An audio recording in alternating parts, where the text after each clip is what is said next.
Hello and welcome to Midweek, a student-produced and directed talk show dealing with JMU and community affairs. I'm Stephen Fogelman, and today we will be discussing one of the most pressing problems of this country, and even more importantly, a problem that has affected Harrisonburg and the JMU campus. The problem we are discussing is that of drugs and their widespread use. Today we'd like you to look at both sides of the problem, the users who feel drugs aren't harmful and should be legal, and those who see them as a serious problem with tragic effects. My guests today are, from the Virginia State National Guard, Jay Shepard. Welcome to the show, Jay. How you doing? My second guest, from the Harris Police Department, where he's been a detective and an officer for the past 18 years, Detective Dan Clater. Welcome to the show. Thank you. And Dr. Richard Travis, from the JMU Department of Health Sciences, where he's worked since 1975. Welcome to the show. Glad to be here, Stephen. I'd like to open the show just by discussing the JMU drug problem, touching on it very quickly. And I know that Detective Clater, you cannot talk about the JMU situation, so I'll ask my student guest here and Dr. Travis their feelings on JMU's own drug problem. Dr. Travis, how do you feel about JMU's drug situation? Well, first qualify this, I'm not in the drug scene. I know a lot what's going on nationally, and what I get is feedback from a class I teach in drug abuse. And I think in looking, there's certainly plenty of use here. The whole social situation around JMU is drugs, and certainly the drug of wide use here and other campuses is alcohol. And then probably secondly most widely used drug would be marijuana. And then what a lot of people forget about, the one that's probably thirdly used, is cigarettes. And on this campus, as other campuses, the females, the gals, are smoking more than guys. I think it's one of the problems that happen with the feminist movement, maybe, but no, I believe totally in that movement, but the doggone gals are, why are you smoking so much? And so we have a real problem there. Yeah. Okay. And Jay, from the National Guard standpoint and the student standpoint here at JMU, can you tell me what you think of drugs on campus and the level of them? Well, most of my friends try to keep it away from me. I don't see much of it because they know the position I'm in, and I just can't allow it to happen. But I've seen the paraphernalia around. I've smelt it and all that. I know it's around. I hear people talk about it. So it's a pretty prevalent thing, even though people try to hide it. Yeah. Okay. We've got some real good questions to talk about today. We're going to come back, we're going to go to a commercial, and when we come back, we're going to get into the heart of our topics. I hope you all will stay with me, and we will go to some interviews now.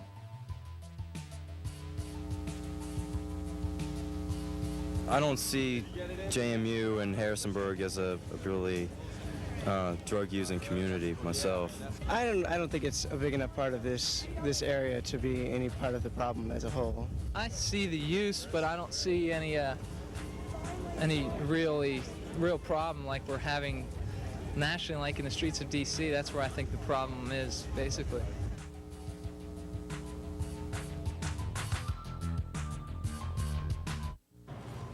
Notify ICU we're on our way.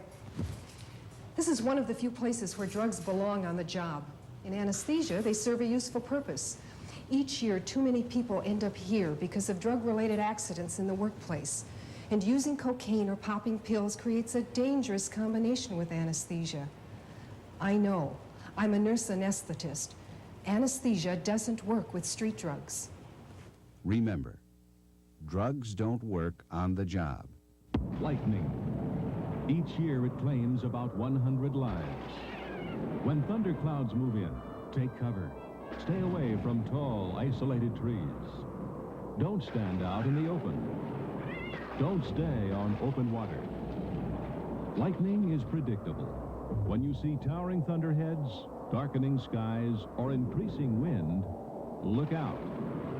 Some of us don't have 9 lives. Dear Mom, thanks for helping Janet and me with the new baby the past 2 weeks. You were there as always. But there was a time when I wasn't sure I wanted your help. Oh, where'd you get that? From the store. I didn't know you had any money. I didn't have any money. I took this, and I'm sorry. It takes a big man to face up to a mistake, son. Thanks, Mom, for teaching me the hard lessons. Family values. Your children need them now more than ever. from the Church of Jesus Christ of Latter-day Saints. Do you have a condition such as a heart problem, diabetes, epilepsy, or an allergy? Or do you take medication on a daily basis? In an emergency, a medical team must know. A Medical Alert bracelet can tell them for you. Even if you're unconscious or too ill to speak for yourself, your Medical Alert bracelet or neck chain shows your exact medical condition and gives emergency personnel a toll-free number to call 24 hours a day for more detailed information. Join Medical Alert. Call now toll-free 1-800-ID-ALERT. Well, I'm just a freshman. I haven't been here very long, so I haven't really been exposed to that many drugs or anything since I've been here. But it's kind of obscured. You don't really hear about it, or you don't see it. But I think it's there. I think it's everywhere. I feel that it's here. I don't know if it's a problem or not. But I think there are more students having drugs and selling and buying than we know.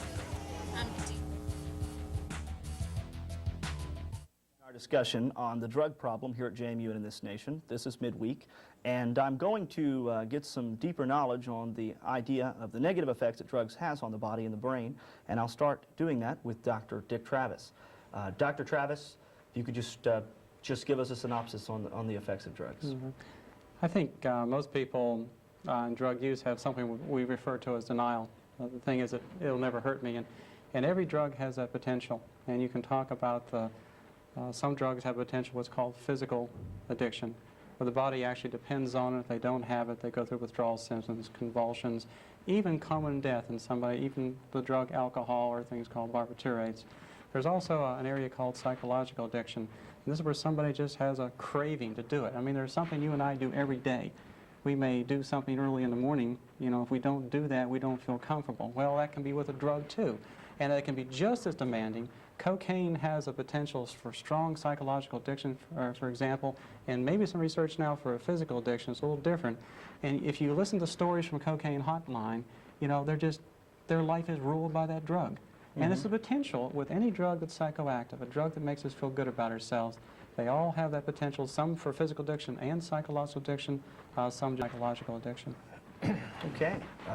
And could you just tell me, again, if the level of drugs, drug use at JMU has changed since 1975, since you came here, or if the variety of drugs has changed? I don't have specific figures. I have some gut feelings. I know some national studies. Certainly when I came here in '75, it was alcohol and marijuana use probably here, like other parts of the country, was higher probably in the '70s than it is now. There's been a slight decline in marijuana usage both in high school students and college students. A drug that was not here in the '70s was certainly cocaine, and it is here on campus and being used. And I can still remember a student was talking about a bong when I was here in '75, the first time I was here teaching, and I didn't know what it was. They actually brought one in, a bong, something to use in smoking marijuana and so forth. And so certainly I'm not quite that naive of what's going on now as it was then. All right. Detective Clater, could you tell us the number of drug-related arrests that have occurred in Harrisonburg this year and last year as opposed to 4 years ago, 5 years ago? Specifically, I don't have the numbers with me this time, but what we've seen is just a continuous or gradual increase from year to year in usage. And of course, we've also seen the change in the area from the alcohol, marijuana, and now greater usage of cocaine. Okay, and cocaine is definitely becoming a bigger problem here in Harrisonburg. Yes, it is. Okay, at this time, we're going to go to the other side of the argument, and those are the two individuals that we interviewed, and their positive feelings on drug use. So let's go to that interview now.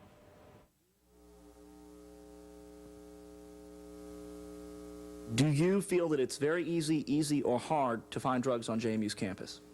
It's extremely easy, a little bit more difficult than last year perhaps, but I can still find whatever I want when I want it. What kind of drugs do you use and do you see your friends using? On a regular basis or in general? Either. On a regular basis, marijuana in general. Marijuana, cocaine, LSD, psilocybin mexicana, mushrooms. What kind of drugs do you use personally on a regular basis? I tend to smoke marijuana quite often. a stout beer once in a while, and perhaps some mushrooms now and then, a bit of LSD, cocaine occasionally. However, most of these drugs are not a frequented part of the everyday activity. I do not do drugs 24 hours a day. It's more of a controlled recreation. How do you feel about using marijuana and other drugs in comparison to using alcohol on a regular basis like so much of JMU does? I am really not into comparing alcohol and marijuana or other drugs, but a couple of distinctions can be made. First, marijuana will not lead to a hangover. You can do many more tasks while being high on marijuana instead of being drunk. The next day you generally return basically to normal. Also, studies even as far as operating motor vehicles with a mild amount of alcohol registering below the legal limit, motor coordination has been shown to decline as much as 15%, and that could be just with one beer. Marijuana has been tested also that there had not been a loss of motor coordination as far as driving a test simulator automobile. The problem comes with a distorted view of time, braking, red lights, that kind of thing. And we are back from that interview. That is certainly one perspective. I'd like to get a brief response out of all of you, beginning with Jay Shepard. Well, after hearing these guys, it just really astounds me.